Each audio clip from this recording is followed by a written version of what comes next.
पढ़ना जरूरी है, और उस लिखे हुए वचन को परमेश्वर का आत्मा कब रेमा बना देगा, आप देखते रह जाएं। आमीन।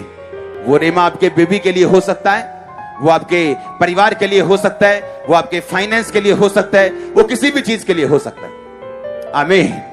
ये परमेश्वर में बढ़ने का तरीका जो मैं आपको बता रहा हूं। हालेलुया। आप जब भी शादी में जाके शराब पी के नाचते हैं, क्या आप उसके साथ सहमत हैं? आप जब चोरी करते हैं, क्या आप उसके साथ सहमत हैं? क्या जब आप गलत काम करते हैं, क्या आप उसके साथ सहमत हैं? अगर आप उसके साथ सहमत ही नहीं हैं, वो रेमा वचन कैसे देगा आपको? मैं दुखीदायक दिन परमेश्वर, मैं बहुत कुछ कर चुका हूं, प्रार्थना करा चुका हूं, ले हैंड करवा चुका हूं, कब मुझे हील करेगा तू? और अटैक रात को होता था तो बाइबल पढ़नी जरूरी होती, 2-2 घंटे, 3-3 घंटे, 6-6 घंटे में बाइबल पढ़ता था। और बाइबल पढ़ते पढ़ते एक दिन रेमा वचन क्या हुआ, वचन पढ़ते पढ़ते पढ़ते परमेश्वर की आत्मा ने एक वचन को जीवित कर दिया। हे मेरे प्रिय भाइयों, हियाव बांधो, दृढ़ रहो, क्योंकि तुम जानते हो मसीह में की गई मेहनत कभी व्यर्थ नहीं जाती। मुझे ऐसा लगा ये वचन ऐसे ही नहीं, मैंने इसको बहुत बार पढ़ा है, लेकिन आज मुझे ऐसे लग रहा है कि परमेश्वर मुझसे बात कर रहे हैं इस वचन के जरिए। वो मुझसे कह रहे तेरी मेहनत थोड़ी है, अपनी मेहनत बढ़ा, वचन को, प्रार्थना को, अपनी फास्टिंग को। उस समय मैं इतनी फास्टिंग नहीं करता था, वही वचन पढ़ के मैंने फास्टिंग शुरू की, वही वर्ड पढ़ के प्रार्थना का टाइम बढ़ाया, परमेश्वर ने हल किया, उसमें की गई मेहनत कभी व्यर्थ नहीं जाती।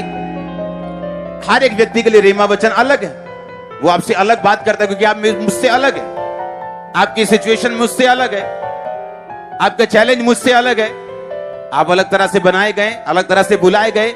आपको अपना रेमा वचन हासिल करने के लिए खुद बाइबल पढ़नी होगी। आमीन।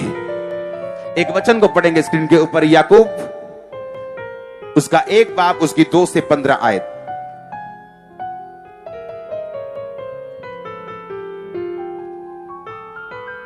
सब पढ़ेंगे मेरे साथ 3 पर, 1 2 3। हे मेरे भाइयों, जब तुम नाना प्रकार की परीक्षाओं में पढ़ो तो इसको पूरे आनंद की बात समझो, ये जानकर कि तुम्हारे विश्वास के परखे जाने से धीरज उत्पन्न होता है, पर धीरज को अपना पूरा काम करने दो कि तुम पूरे और सिद्ध हो जाओ और तुम में किसी बात की घटी ना रहे। यदि तुम में से किसी को बुद्धि की घटी हो तो परमेश्वर से मांगे, जो बिना उलाहना दिए सबको उदारता से देता है, और उसको दी जाएगी। बुद्धि के इस वचन को हम इब्रानी यूनानी भाषा में पढ़ेंगे।